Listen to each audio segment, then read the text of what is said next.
बारिश का इंतजार हर किसी को होता है। भीगती जमीन, ठंडी हवा और मिट्टी की सौंधी खुशबू सबको राहत देती है।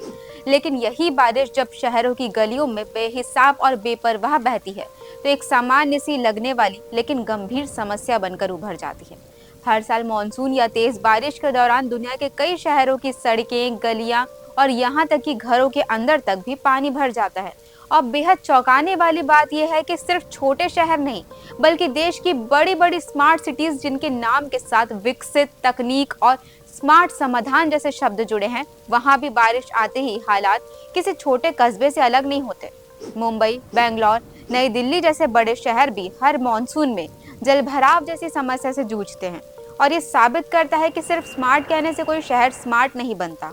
आज के दौर में भी जब देश भर में स्मार्ट सिटीज प्रोजेक्ट के तहत शहरों को आधुनिक और तकनीकी रूप से सुसज्जित बनाने का दावा किया जा रहा है, तब भी हर साल बारिश आते ही ये कथित स्मार्ट सिटीज जलभराव की चपेट में आ जाती हैं। इन बड़े शहरों में 2 घंटे की तेज बारिश होते ही सड़कें तालाब बन जाती हैं, ट्रैफिक रुक जाता है और आम जनजीवन अस्त व्यस्त हो जाता है। ये साफ दिखाता है कि स्मार्ट सिटी का टैग केवल नाम का है, जमीनी हकीकत अब भी बेहद पिछड़ी हुई है। इन शहरों में अत्यधिक कंक्रीटीकरण, पुरानी जल निकासी व्यवस्था, हरित क्षेत्रों की कमी और अनियोजित निर्माण कार्य जलभराव के मुख्य कारण बन चुके हैं। स्मार्ट सिटी की परिकल्पना में वाईफाई, सीसीटीवी कैमरे और डिजिटल एप्स तो शामिल हैं, लेकिन मजबूत ड्रेनेज सिस्टम और वर्षा जल प्रबंधन जैसे मूलभूत ढांचे अक्सर नजरअंदाज कर दिए जाते हैं। जब तक योजनाओं के क्रियान्वयन में पारदर्शिता नहीं होगी और दीर्घकालिक स्थायी समाधान नहीं अपनाए जाएंगे, तब तक ये स्मार्ट सिटीज भी हर बारिश में उसी तरह डूबती रहेंगी जैसे पिछड़ा कस्बा।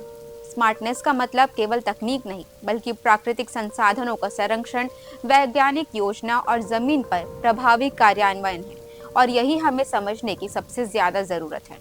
सरकार के साथ साथ नागरिकों को भी ये समझना होगा कि जब तक जल भराव के समाधान सिर्फ प्रतिक्रिया नहीं, बल्कि पूर्व नियोजन पर आधारित नहीं होंगे, तब तक ये समस्याएं हर साल दोहराई जाएंगी।